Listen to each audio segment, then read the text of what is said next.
नमस्कार प्रियजनों, आशा इंसान की यूट्यूब चैनल में आपका दिल से स्वागत है। दोस्तों, वीडियो को अंत तक जरूर देखें। वीडियो अच्छा लगे तो वीडियो को एक लाइक करके चैनल को सब्सक्राइब जरूर करें और कमेंट सेक्शन में नमो बुद्धा अवश्य लिखें। तो चलिए ज्ञानवर्धक कहानी की शुरुआत करते हैं। कर्म के फल। शांत जंगल के बीचों बीच गौतम बुद्ध एक विशाल बोधि वृक्ष के नीचे बैठे थे। उनके चारों ओर उनके शिष्य शांत मन से ध्यान लगाए हुए थे। सूर्य की सुनहरी किरणें पेड़ों के पत्तों के बीच से छनकर उनके चेहरों पर पड़ रही थीं। वातावरण शांत था, लेकिन शिष्यों के मन में अनेक प्रश्न उमड़ रहे थे। उनमें से एक युवा शिष्य आनंद ने चुप्पी तोड़ी।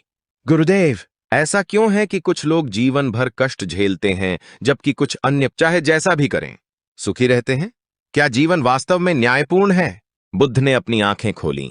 उनका चेहरा शांत था, लेकिन उनकी दृष्टि में अपार करुणा थी। उन्होंने कहा, आनंद, कर्म का नियम हर प्राणी पर लागू होता है। हर अच्छा या बुरा कर्म अपने समय पर फल देता है। ध्यान से सुनो, मैं तुम्हें एक कहानी सुनाता हूं जो तुम्हें कर्म के फल की सच्चाई समझाएगी। शिष्य ध्यानपूर्वक सुनने लगे। उनकी आंखों में जिज्ञासा और हृदय में श्रद्धा थी। बहुत समय पहले एक व्यस्त गांव में दो व्यक्ति रहते थे, रवि और केशव। रवि एक ईमानदार किसान था जो मेहनत और सच्चाई में विश्वास करता था। दूसरी ओर केशव एक चालाक व्यापारी था जो अपने स्वार्थ के लिए दूसरों को नुकसान पहुंचाने से भी नहीं हिचकिचाता था। एक दिन गांव में भयंकर सूखा पड़ा। फसलें सूख गईं, नदियां खाली हो गईं और लोग हताश हो गए। रवि खुद संघर्ष कर रहा था, लेकिन उसने तय किया कि वह जो भी अनाज बचा है उसे गांव वालों के साथ बांटेगा। उसने अपनी पत्नी से कहा, मैं कैसे खा सकता हूं जब मेरे पड़ोसी भूखे हैं? उधर केशव ने इस सूखे को एक मौके के रूप में देखा।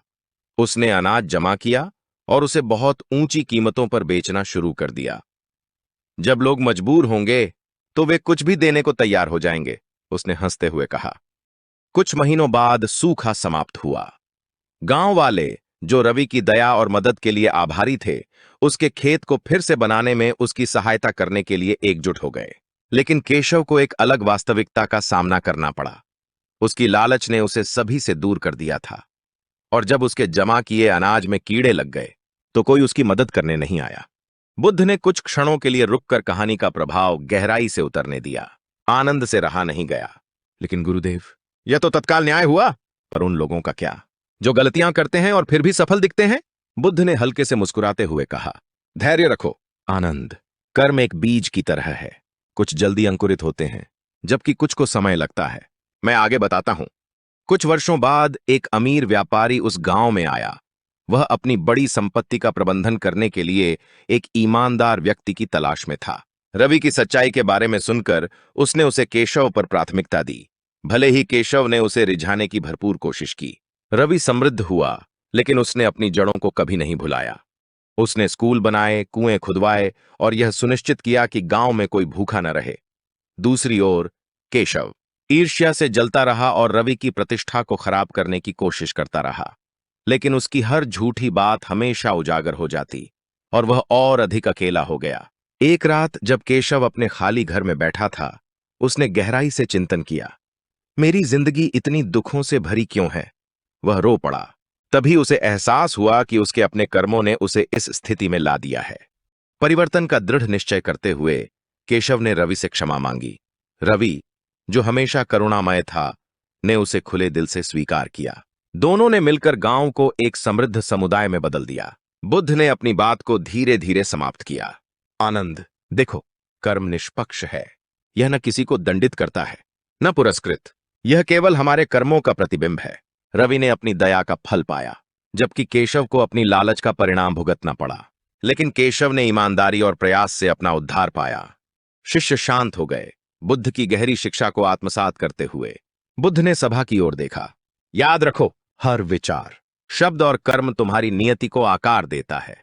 यदि तुम दया और ईमानदारी के बीज बोओगे तो शांति और समृद्धि पाओगे, लेकिन यदि छल और स्वार्थ बोओगे तो दुख अवश्य मिलेगा।